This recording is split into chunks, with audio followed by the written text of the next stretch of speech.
puxa, esse assunto abre aí uma brecha para todo mundo ficar preocupado. Será que eu tô acertando? Será que eu tô errando? Então vamos conferir agora uma das dicas da professora Pamba. Presta atenção. Oi, Cláudia, e oi todo mundo que está aí do outro lado. Por que será que a receita deu errado? Porque faltou algum ingrediente. Observe que nesse meu monólogo, nessa minha solidão de perguntar e responder sozinha, eu falei 2 porquês diferentes. Toda vez que eu faço uma pergunta, eu uso o porquê separado e sem acento. Por que será que a receita deu errado? A resposta que eu forneço é um porquê junto e sem acento também.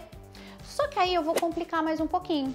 Existe também em língua portuguesa o porquê separado com acento e o porquê junto com acento. Quando nós usamos? Suponhamos que eu te faço uma pergunta. Você irá à festa? Você vira e me responde. Por quê? Indagou? Foi agressivo? Feriu meu coração? Mas eu quero saber se você vai à festa. Você só falou isso. Por quê? Este porquê que está perto da pontuação, ele é uma pergunta, então ele fica separado. E como ele está do lado do sinal de interrogação, tem que vir com acento. É esta a regra. Agora, tem também o porquê junto e com acento, que ele é usado como se fosse um substantivo em língua portuguesa. Então eu falo assim, ó, eu não sei o porquê de tanta briga. Almoço de domingo, uma paz, né? A criança correndo em volta da mesa, caindo da escada, sempre uma delícia um almoço em família, uma delícia. O porquê desta situação, o porquê disso. A dica aqui, ó, o porquê. Toda vez que você utilizar o porquê junto e com acento, vai ter uma palavrinha, uma letrinha na frente. Então aí você sabe que você deve colocar o acento nele. Toda vez que eu coloco, eu vou dar um nome para essa palavrinha, né? Toda vez que eu coloco esse determinante, esse artigo na frente do porquê, eu devo colocar o acento nele. Se não tiver nada na frente, sem acento. Deu para entender, gente? O porquê de tanta confusão?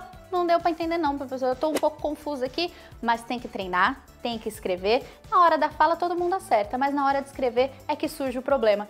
Muitas vezes a gente lê na internet ou vai falar com um amigo por telefone, uma amiga, e a gente fala assim, poxa, fazem anos que não te vejo. Só que aí tem um errinho gramatical, gente. Quando eu estou falando de tempo corrido, o verbo fazer não pode ser conjugado. Então quando eu falo assim, ó, fazem anos, eu pressuponho, né, que anos é o sujeito desse verbo, ou seja, o verbo faz referência a esta palavra.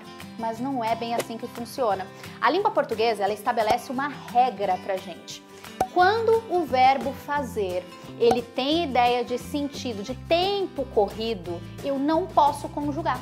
Então, qual que seria o correto? Eu falar assim, ó, poxa, faz anos que não te vejo. Eu sei que parece um pouquinho estranho, mas essa regra também se encaixa no verbo haver, que são verbos considerados impessoais, tudo bem? Então, quando eu uso o verbo haver, eu falo assim, haviam muitas pessoas naquela sala. Só que muitas pessoas não é, né, no caso, o sujeito do verbo haver. Então eu também não posso conjugar. Qual que é a regra? O verbo haver, quando usado no sentido de existir, não deve ser conjugado. Então você para pensar assim, ó, o verbo haver nesta frase tem sentido de existir? Haviam muitas pessoas. Existiam muitas pessoas. Sim, ele está no sentido de existir. Logo, vamos riscar este haviam e vamos colocar o seguinte, ó. Havia muitas pessoas. O verbo não pode ser conjugado porque a regra gramatical estabelece que verbos impessoais não podem ser conjugados, não podem ir para o plural. Deu para entender, gente? Eu sei que essa regra é um pouquinho mais chatinha, mas para falar e escrever corretamente, nós temos que nos adaptar. Um beijo para você, até a nossa próxima dica e tchau! Olha aí, a gente tem que prestar atenção, né? E quando a gente presta atenção, fala direitinho, a gente fica mais tranquilo, mais seguro. Então vamos praticar, tá? Também recorrer aí à internet, que tem várias dicas de português, e até mesmo ao canal da professora Pamba.